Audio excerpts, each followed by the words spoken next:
Jangan pernah remehkan hal-hal kecil dalam hidupmu, karena punya pengaruh yang besar. Malah justru ya, orang yang sungguh-sungguh berhasil dalam hidup ini, biasanya dia akan ikut Tuhan itu daily. Justru orang-orang yang dipercaya perkara besar oleh Roh Kudus itu biasanya dia lebih dulu setia dalam perkara-perkara sederhana.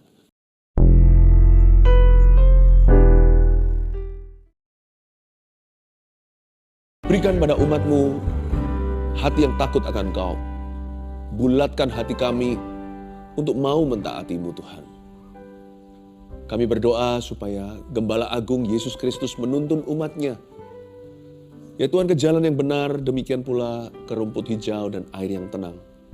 Kau menuntun kami karena nama-Mu Tuhan Yesus. Bimbing kami, beri kami wahyu dan hikmat-Mu agar kami mengerti bagaimana berjalan sehari-hari dengan-Mu Tuhan Yesus. Bapa, ajari umat pilihan-Mu. Beri kepada hamba-Mu kemampuan untuk mengajarkannya. Jadi kepanjangan lidah bibir Tuhan, saluran berkat-Mu Tuhan. Sembunyikan di balik salib-Mu selalu, minta roh pengajaran-Mu. Di dalam nama Yesus Kristus. Haleluya. Amin. Puji Tuhan. Saya berdoa agar hari-hari ini kita diluputkan daripada kesalahan, terutama kesalahan yang disengaja, sebab Tuhan hendak memberkati umat-Nya. Tuhan itu kalau saya bayangkan, dia itu seperti gembala yang baik, yang menuntut dombanya tidak pernah menyesatkan, ke rumput hijau dan air tenang. Tetapi lebih dulu Tuhan akan menuntun kita di jalan yang benar oleh karena namanya. Mari, saya ajak kita untuk belajar firman Tuhan hari ini, keluarga Saat Teduh yang saya kasihi. Saya berikan judul, Hindari Kebodohan yang Disengaja, dari kitab yang ditulis oleh Raja Salomo, Pengkhotbah, pasal 10 ayat 1-9. Di Alkitab kita, Alkitab Indonesia, judulnya adalah Akibat-Akibat Kebodohan.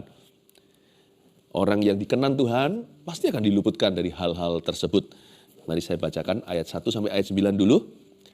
Lalat yang mati menyebabkan urapan dari pembuat urapan berbau busuk. Demikian juga sedikit kebodohan lebih berpengaruh daripada hikmat dan kehormatan. Hati orang berhikmat menuju ke kanan, tapi hati orang bodoh ke kiri. Juga kalau ia berjalan di lorong, orang bodoh itu tumpul pikirannya. Dan ia berkata kepada setiap orang, orang itu bodoh. Jika amarah penguasa menimpa engkau, janganlah meninggalkan tempatmu, karena kesabaran mencegah kesalahan-kesalahan besar. Ada suatu kejahatan yang kulihat di bawah matahari sebagai kekilafan, yang berasal dari seorang penguasa. Pada banyak tempat yang tinggi didudukkan orang bodoh, sedangkan tempat yang rendah diduduki orang kaya. Aku melihat budak-budak menunggang kuda, dan pembesar-pembesar berjalan kaki seperti budak-budak. Barang siapa menggali lubang akan jatuh ke dalamnya, dan barang siapa mendobrak tembok akan dipagut ular, barang siapa memecahkan batu akan dilukainya, barang siapa membelah kayu akan dibahayakannya. Jangan lupa ya, memang ayat-ayat ini susah dimengerti kalau sekilas baca, tapi sebenarnya konteksnya tidak lari dari kemana-mana, yaitu tentang diluputkan dari kebodohan. Hari ini kita juga mau membuat satu komitmen sama Tuhan. Kalau bisa disengaja, hindari kebodohan yang kerap kali kita lakukan dan yang biasanya orang-orang dunia anggap remeh hal-hal itu.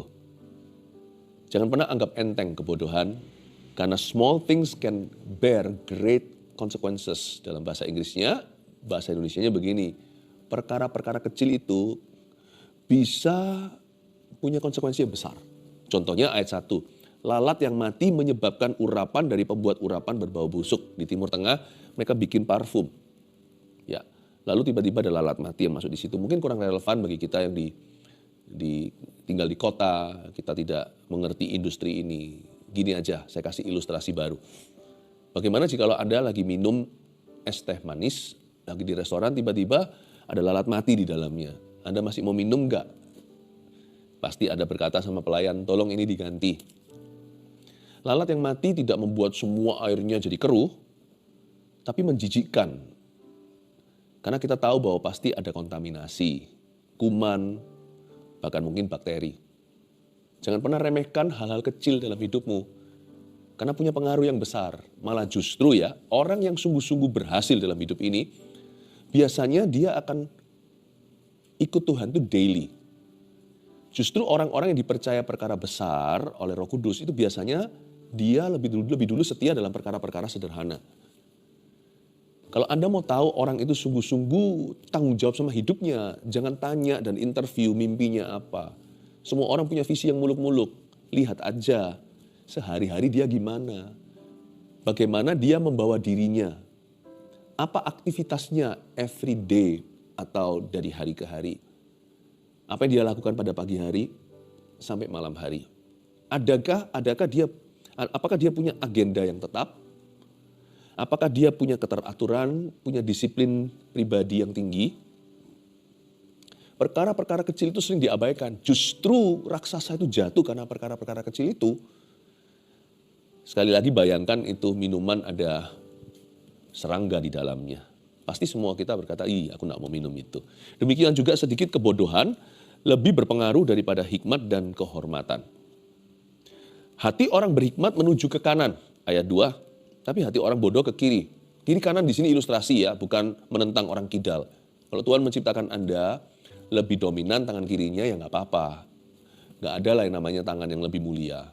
Mungkin kalau kita di budaya timur ya atau di budaya Asia, kalau kita anak kecil yang kidal lahirnya salaman pakai kiri, mamanya bilang pakai tangan yang baik dong. Ya semua tangan baik ya, nggak ada superstisi. Tapi ini ilustrasi ayat 2 ini seperti kiasan. Menuju ke kanan di situ, tangan kanan itu lebih simbol kekuatan. Sebagian besar manusia di dunia ini bertumpu pada tangan kanannya. Tangan kanan itu the hand of strength, the hand of skill. Saya lahir sebagai seorang yang non-kidal. Jadi kalau saya menali sepatu, tangan yang dominan yang jadi leadernya itu tangan kanan saya. Kalau saya main pingpong, table tennis, ya, tenis meja, saya pakai tangan kanan. Tapi saya juga sudah melatih tangan kiri saya, jadi saya kalau main pingpong juga bisa tangan kiri. Badminton juga bisa kadang-kadang tangan kiri, tapi nggak bagus sih. Tangan kanan saya itu tangan skillful. Sedangkan tangan kiri itu biasanya tangan pupuk bawang. Bukan asal-asalan, tapi dia sifatnya supporter. Dia bukan pemimpinnya, dia bukan penentu, dia pelengkap. Hati orang berhikmat menuju ke kanan. Apa-apa dia pasti akan pakai hati. Apa-apa dia pasti akan berhati-hati. Saya suka sekali bahasa Indonesianya. Bahasa Inggrisnya be careful, itu diterjemahkan bahasa Indonesia berhati-hatilah, double hati. Tapi kalau bahasa Chinese-nya xiaoxin, artinya berkecil hati. Ya oke sih, jangan terlalu berani, jangan nekat gitu loh. Kadang-kadang kita nafsu, kita tabrak saja, setelah itu kita menyesal kemudian, lalu habis itu, setelah kita menyesal, kita ketakutan. Saya lebih suka bahasa Indonesianya, berhati-hati, pasang hati ganda. Hati orang yang berhikmat itu pasti mempertimbangkan segala sesuatu. Memang tentunya ada hal-hal yang kita tidak bisa tak terpikirkan ya, lalu habis itu kita buat kesalahan. Siapa sih di antara Anda dan saya yang gak pernah buat salah? Gak ada, yang sempurna itu hanya Allah. Pasti kita pernah, aduh iya ya, gak terpikirkan. Atau seperti selip lidah. Saya gak bermaksud begitu saudaraku, tapi ternyata aku sudah menyinggungmu. Kita gak bermaksud untuk menyindir orang, tapi kata-kata kita gak sempurna. Karena surat Yakobus pun berkata, orang yang bisa mengengkang lidahnya secara sempurna, orang itu orang yang sempurna. Gak ada orang itu. Tapi kalau kita bisa buat sesuatu yang gak sengaja, ya sudahlah, oleh kasih karunia Allah biar itu ditutupi oleh Tuhan. Selama kita mau dengar-dengaran, dengan Roh Kudus yang menegur kita, dan kita juga mau dikoreksi oleh sesama kita, orang-orang yang memberi kritikan yang membangun atas hidup kita, saya rasa kita perlu terima masukan, karena orang-orang yang begitu itu biasanya akan menyelamatkan kita dari kesalahan fatal. Kita butuh orang-orang yang memberitahu kita kalau kita salah jalan. Kalau kita bingung tangan kiri dengan tangan kanan. Anggaplah sudah ada anugerah Allah. Tuhan tidak menuntut kita sempurna kok. Makanya ada ayatnya. Tuhan menetapkan langkah orang-orang yang hidupnya berkenan kepadanya. Apabila ia jatuh tak sampai tergeletak. Sebab Tuhan menopang tangannya. Jadi jangan sampai kita itu hidup paranoid, was-was. Aku gak boleh salah, Nanti jadi orang yang perfeksionis. Orang perfeksionis bukan orang sempurna. Orang yang takut membuat kesalahan terkecil sekalipun. Orang yang seperti itu gak akan berani melangkah. Terlalu banyak pertimbangan. Orang yang demikian akan hidup dalam tekanan dan ketakutan. Orang seperti itu biasanya nggak akan mencoba. Orang seperti itu tidak mau keluar dari zona nyaman. Dan biasanya hanya mau mempertahankan dan tidak mau melakukan sesuatu yang baru. Tidak berani mengambil resiko, dikit-dikit takut dikatai oleh manusia. Orang seperti itu tidak berbuah. Juga jangan jadi orang demikian. Tapi maksudnya adalah, sekalipun hidup ini nggak lepas dari salah. Don't worry, jangan takut. Ada anugerah yang menjaga kita. Beginilah, kadang-kadang kalau kita salah pun, untung ya Tuhan tidak menuntut itu terhadap kita. Dan ternyata kita diluputkan dari bahaya. Padahal harusnya aku berdarah-darah. Gara-gara apa yang aku katakan. Gara-gara apa yang aku lakukan. Harusnya aku kena. Aku sudah jadi sasaran musuh. Tetapi ternyata Tuhan somehow, gak tahu gimana, Tuhan membutakan musuhku. Sehingga aku bisa berjalan lalu seperti melangkai kalajengking. Seperti seolah-olah saya melewati kandang singa seperti Daniel di gua itu, dan singa itu tertidur semuanya. Untung aku tidak diterkam oleh salah satu mereka. Itu anugerah. So don't worry. Jangan hidup di dalam ketakutan, dihantui perasaan, jangan sampai aku salah, jangan sampai aku salah, jangan sampai aku salah. Seorang atlet yang begitu kalau main bola basket contohnya nggak akan pernah masuk tuh bolanya ke dalam basketnya. Karena dia selalu grogi. Jangan hidup grogi. Orang hidup dalam ketakutan adalah orang grogi. Orang yang hidupnya perfeksionis adalah orang yang grogi. Meskipun demikian, ada hal-hal tertentu yang kita sadari, kita jangan langgar. Ada hal-hal tertentu yang merupakan prinsip kehidupan itu tolong dipegang. Itu yang saya sebut tadi dalam judulnya, hindari kebodohan yang disengaja. Yang tidak disengaja ada kasih karunia, ada anugerah, bahkan ada doa.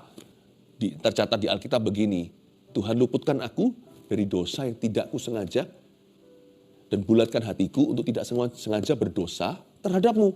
Saya ulangi lagi, Tuhan luputkan saya dari segala sesuatu yang tidak saya sadari. Dan Tuhan bulatkan hatiku untuk tidak berdosa kepadamu.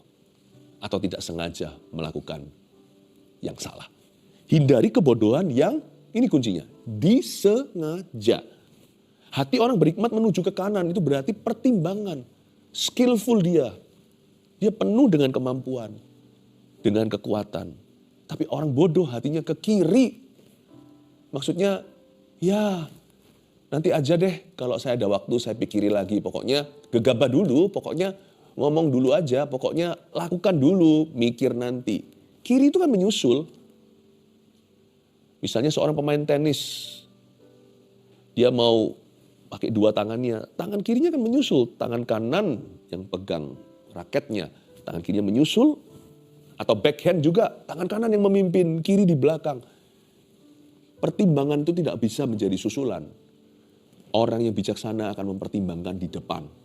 Sebelum kita melakukan sesuatu yang bodoh, mikir dulu. Sebelum kita mengatakan sesuatu yang mungkin kita akan sesali dan yang bisa melukai orang lain, apalagi melukai Tuhan, pikirkan 7 kali. Hati orang berhikmat condong ke kanan. Pertimbangan di depan. Tapi yang ke kiri, pertimbangan itu nanti. Swing dulu, cerita kemudian. Biasanya orang seperti itu, waktu dia menyadari kesalahannya udah terlambat, dia harus menanggung konsekuensi. Hati orang berhikmat menuju ke kanan, tapi hati orang bodoh ke kiri. Juga kalau ia berjalan di lorong, orang bodoh itu tumpul pikirannya. Lihat itu ya, tumpul pikirannya. Karena pertimbangan tidak di depan. Dan ia berkata kepada setiap orang itu bodoh. Jadi lucu nih ayat 3. Orang yang bodoh itu bukan hanya tumpul pikirannya, tapi juga keras suaranya. Beropini terus. Orang bodoh itu tumpul pikirannya, lalu ia berkata kepada setiap orang yang dia temui, orang itu bodoh, orang itu bodoh. Ini yang saya sebut maling teriak maling. Orang bodoh itu tidak akan bisa bersembunyi selama-lamanya, pasti akan ketara kebodohannya. Biasanya orang yang bodoh di mata Allah adalah orang yang sok pintar di hadapan manusia. Kita harus hati-hati, makanya itu Tuhan suruh kita rendah hati. Tuhan suruh kita gentle, lemah lembut. Karena orang yang gentle menguasai kota, kata firman.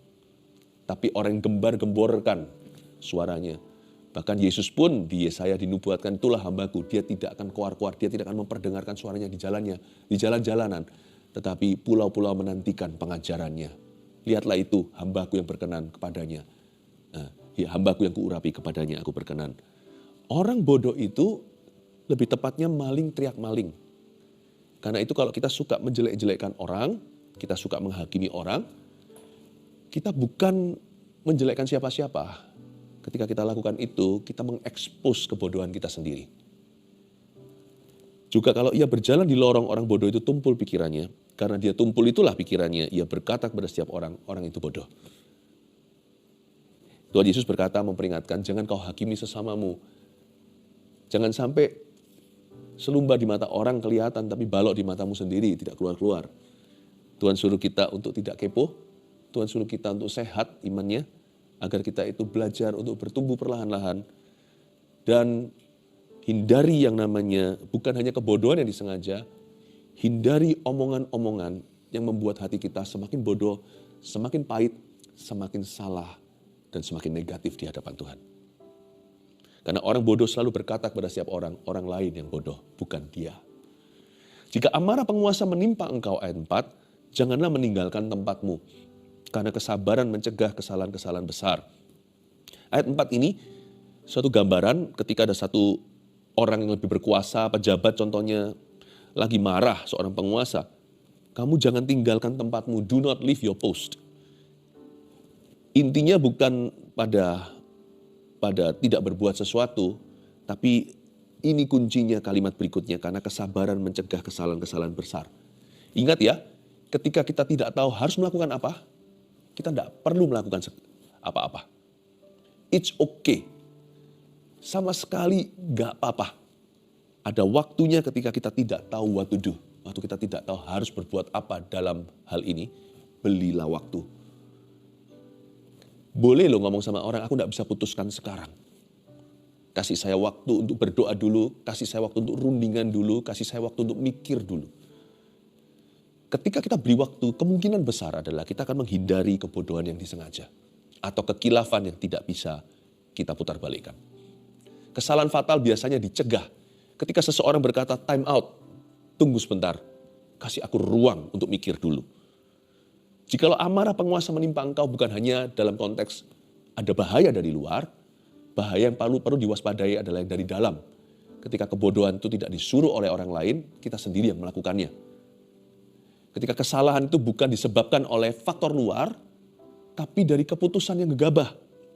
Jika amarah penguasa menimpa engkau, situasinya sudah nafsu, suasananya panas, jangan meninggalkan tempatmu. Berada di tempat tadi, Anda di mana? Kalau tadi Anda belum memutuskan, jangan putuskan. Kalau tadi Anda sudah memutuskan, jangan ganti keputusan. Saya selalu sarankan kepada orang lain, termasuk saya terapkan pada diri sendiri, waktu emosi jangan buat keputusan. Dan waktu lagi emosional, jangan mengubah keputusan. Kasih waktu dulu. Kalau perlu delegasi sebagian daripada kuasa memutuskan itu kepada orang-orang yang Anda percayai. Supaya dengan 2-3 orang saksi, saling rundingan, ada kata sepakat. Sekalipun mungkin Anda adalah orang yang dominan, Anda bisa membuat keputusan sendiri. But for your own sake, demi kebaikanmu sendiri, kadang-kadang Anda perlu pilih 1-2 orang lagi untuk membantumu memutuskan hal itu. Sekalipun secara kepribadian yang dominan, Anda bisa putuskan sendirian. Tapi Anda harus belajar mengasihi hidupmu sendiri, karena waktu Anda emosi, biasanya Anda tidak objektif.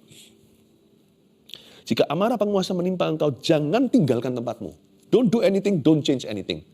Jangan melakukan sesuatu, jangan mengubah sesuatu. Karena kesabaran mencegah kesalahan-kesalahan besar. Justru kalau kita misalnya ada sales nih, entah apa gitu ya, lalu kita didorong, harus sekarang. Mesti sekarang, kalau enggak diskonnya hilang gitu ya. Nah kalau itu memang sesuatu yang memang sesuatu yang sudah lama Anda cari-cari dan itu sah, wah ngapain ditunda lagi? Atau Anda sudah mencarinya. Tapi kalau itu sesuatu yang bukan dalam area kebutuhanmu dan nggak pernah terpikirkan, lalu tiba-tiba itu dimunculkan di depan Anda, orang menawarkan dan mereka mendesak menit ini juga Anda harus DP sesuatu, Anda harus memutuskan, Anda mesti tanda tangan, teken kontrak. Saya rasa kalau seumpamanya saya ditekan, dipaksa, dipojokkan, di menit-menit tersebut, saya harus putuskan. Langsung saya sudah jelas tahu keputusannya, berarti keputusannya tidak. Karena kalau pihak sana tidak memberi saya kesempatan untuk berpikir, saya tidak mau kerja sama dengan pihak yang demikian. Lain cerita dengan orang yang pelin-pelan. Ada orang yang nggak pernah kunjung membuat keputusan. Ingat ya, ada beberapa tipe orang di dunia ini. Ada pula orang-orang yang memang sulit memutuskan apa-apa. Apa-apa itu selalu nanti dulu. Setelah dia putuskan bisa gonta-ganti dan pelin-pelan. Ada orang yang begitu. Nah, itu lain cerita ya. Kadang-kadang orang seperti ini memang harus betul-betul didorong, dipush untuk berani akhirnya berkata, aku memutuskan demikian. Tapi sekalipun Anda adalah tipe orang yang bisa memutuskan secara spontan, cepat sekali. Namun kalau dipojokkan, nggak bisa. Dalam hal ini, Anda nggak boleh mikir. Kalau gitu saya langsung jabat tangan dengan dia, thank you, no thank you. Pasti saya, 100%. Kenapa? Karena apapun yang dari Tuhan, tidak akan menyurupi pikiran. Tuhan itu bekerjanya di dalam terang. Berarti kita harus bisa memprosesnya di dalam terang. Entah itu memprosesnya 5 menit, 5 jam, 5 hari, 5 bulan. Saya perlu memprosesnya. Jikalau orang yang pacaran misalnya di dunia cinta, kalau suaminya cowoknya berkata, kalau kamu mau jadi pacarku sekarang juga, nggak usah mikir lagi. Kalau enggak aku jadi sama orang lain. Tolong diantarkan supaya jadian sama orang lain. Segera aja. Atau sebaliknya kalau itu perempuannya. Kalau kamu enggak mau sama aku sekarang, aku langsung jadi sama cowok itu. Oh kalau gitu, tolong diantarkan aja. Atau thank you, kita akan jadi friend aja. Karena saya tidak mau hubungan saya gegabah. Semua hubungan itu harus dipertimbangkan. Hatiku condong ke kanan. Hatiku enggak condong ke kiri, asal-asalan. Ya, bisa disusulkan, itu yang namanya pertimbangan. Atau terbawa emosi suasana seperti orang kesurupan. Kiri nggak mikir banyak, kiri ngikuti. No. Hatiku tuh ke kanan, aku harus tanya Tuhan. Dan aku harus tanya dan berkonsultasi dengan orang yang tepat. Bukan berarti setiap kali membuat keputusan mesti lambat, bukan. Paling tidak aku perlu memprosesnya di dalam pikiranku. Karena sekalipun Allah adalah roh, Tuhan tidak pernah bypass akal budi. Malah justru di Roma 12 dikatakan, apa-apa untuk tahu kehendak Allah yang sempurna, mana yang baik, mana yang benar, perbaharuilah akal budimu dengan firman. Tuhan tidak akan pernah bekerja di dalam remang-remang. Janganlah meninggalkan tempatmu karena kesabaran mencegah kesalahan-kesalahan besar. Ada suatu kejahatan yang kulihat di bawah matahari sebagai kekilafan yang berasal dari seorang penguasa. Lebih lanjut lagi ada, luar biasa ya kita pengkhotbah ini. Pada banyak tempat yang tinggi didudukan orang bodoh, bayangkan, ada tempat-tempat kedudukan yang tinggi yang memerintah orang-orang bodoh, sedangkan tempat yang rendah diduduki orang kaya. Orang yang kaya hikmatnya, pengetahuannya, resources sumber daya dan pengalamannya, malah justru di tempat rendah. Orang-orang pembuat keputusan yang mempengaruhi ribuan orang diduduki oleh orang-orang yang tidak benar, tidak orang-orang bodoh, tidak berpengalaman, motivasinya salah. Kalau kita baca seperti ini ya, ternyata ada beberapa hal yang saya petik. Life and the world, dunia dan juga hidup ini memang tidak fair. Jadi nggak usah kita ngomel, nggak usah kita kepahitan. Memang itulah realita hidup di dunia yang jatuh dalam dosa. Dari sini kita juga diperingatkan bahwa posisi tidak menjamin atau menggaransi seseorang itu pasti berhikmat. Kalau Anda punya posisi hari ini, misalnya Anda adalah ibu, Anda adalah kepala keluarga, itu posisi loh. Posisi dalam family. Pastikan Anda mengejar hikmat Allah. Salomo aja kurang pinter apa? Ini orang serba bisa sebagai pangeran yang terlatih dan mendapatkan edukasi terbaik secara royalti. Waktu ditanya sama Tuhan, kamu mau apa? Sebab kamu hari ini menjabat sebagai raja, melanjutkan papa yaitu Raja Daud, kamu boleh minta sesuatu. Dia tidak minta kekayaan, keternamaan, popularitas, atau balasan terhadap musuhnya. Dia minta hikmat yang bermula dari takut akan Allah, tapi tidak berakhir sampai kepada takut akan Tuhan saja. Tapi diberikan kemampuan untuk bisa membuat keputusan-keputusan yang sangat-sangat efektif dalam hidupnya. Salomo minta hikmat. Kalau Anda berada di satu posisi, misalnya manajer sesuatu, apalagi kalau Anda direktur. Misalnya kalau Anda adalah karyawan, dipercayakan satu divisi atau satu bagian. Minta sama Tuhan hikmat. Sebab posisi tidak menjamin kebijaksanaan. Sebab banyak orang yang duduk di tempat tinggi adalah orang bodoh. Dan banyak orang yang duduk di tempat rendah adalah orang-orang yang kaya pengetahuannya. Minta sama Tuhan. Tuhan yang meninggikan seseorang dan menurunkan seseorang. Minta hikmat kepada Allah. Dan hikmat dimulai dari ini. Hikmat dimulai dengan tidak membangkang atau dengan sengaja melakukan kebodohan atau apa yang salah atau apa yang mendukakan hati Allah. Kalau kita nggak bisa lewati A-nya dulu, nggak ada B, C, D, E, F, G. Sebelum hikmat itu bertambah menjadi hal-hal yang berikutnya. Hikmat selalu bermula dari takut akan Tuhan. Orang yang takut akan Tuhan selalu akan menghindari kebodohan yang disengaja. Mari kita lihat ayat 7. Aku melihat budak-budak menunggang kuda dan pembesar-pembesar berjalan kaki seperti budak-budak. Barang siapa menggali lubang akan jatuh ke dalamnya. Dan barang siapa mendobrak tembok akan dipagut ular. Coba bayangkan ya. Coba bayangkan suatu hari dengan santainya tanpa diselidiki dulu, tanpa disurvei dulu. Dia gali lubang aja gitu aja. Lalu dia jatuh sendiri ke dalamnya. Lalu habis itu dia mendobrak tembok.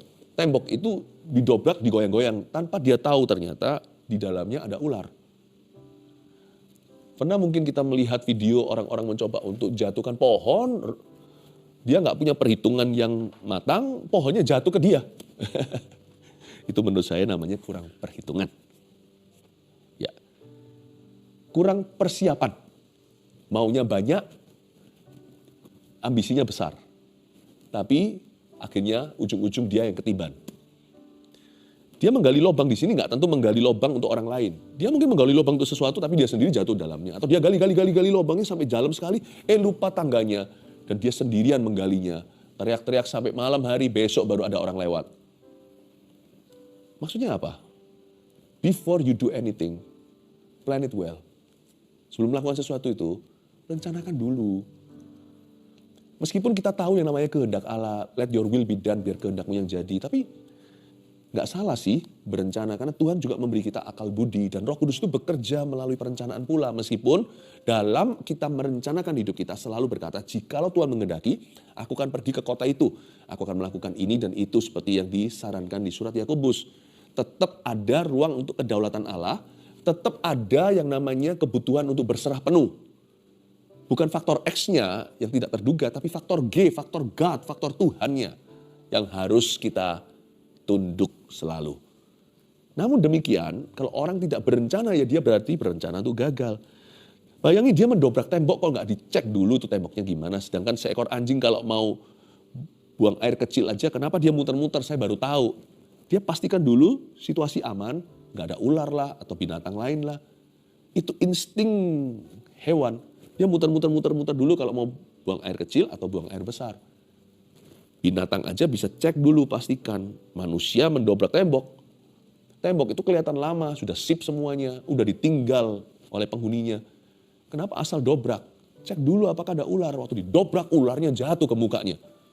Bukan hanya temboknya runtuh. Barang siapa memecahkan batu, akan dilukainya. Setelah dipecahkan batu itu, langsung kena ke kepalanya. Lupa pakai helmnya, padahal itu di situs konstruksi. Barang siapa membelah kayu akan dibahayakannya. Belah kayu, lalu kayunya itu lalu habis itu malah kepentung kepalanya. Atau jangan-jangan mata kapaknya itu terbang lalu kena kawannya. Lalu terjadilah yang namanya kecelakaan di tempat kerja. Matilah dia. Maksudnya apa sih? Maksudnya itu pikirkan semua konsekuensi waktu sebelum Anda melakukan sesuatu. Apalagi kalau itu jelas-jelas Tuhan bilang jangan. Kalau itu jelas-jelas sesuatu yang bodoh untuk dilakukan, apalagi sesuatu yang salah. Pikirkan konsekuensinya, sebab ular akan memanggut Anda, batu akan melukai kepala Anda, geger otak itu bisa hasil akhirnya, kayu bisa membuat seseorang itu terluka, lubang bisa membuat orang jatuh di dalamnya. Jangan gegabah, itu firman Tuhan hari ini untuk kita. 3 rangkuman ini saya berikan pada Anda, hindari kebodohan yang disengaja. Nomor 1, ingat satu hal ya, lalat yang mati tadi menyebabkan urapan jadi busuk. Satu skandal cukup untuk hancurkan karir dan nama baik. Jangan anggap enteng. Apalagi dosa perzinahan. Ingat ya, dosa perzinahan adalah a career ending sin. Dosa perzinahan atau percabulan adalah dosa yang selalu menghabisi karir seseorang. Selalu. Presiden, pendeta, pengusaha, siapapun juga. Satu skandal, satu lalat mati, kamir seluruh adonan. Jagalah hatimu, jagalah langkah kakimu. 2, jangan terpancing suasana. Suasana lagi panas, emosi. Bahkan amarah penguasa pun sudah ada di udara menimpa engkau. Jangan terpancing suasana karena sabar mencegah salah. Ingat, tidak apa-apa kalau kita tidak membuat keputusan di tempat. It's okay kalau kita nggak tahu what to do, kalau kita nggak tahu harus berbuat apa dalam konteks ini sekarang. Jangan berbuat sesuatu. Sabar mencegah salah. Kalau Anda tidak tahu mau ngomong apa, jangan ngomong apa-apa. Kalau Anda tidak tahu mau berbuat apa, harus berbuat apa, jangan berbuat apa-apa dulu.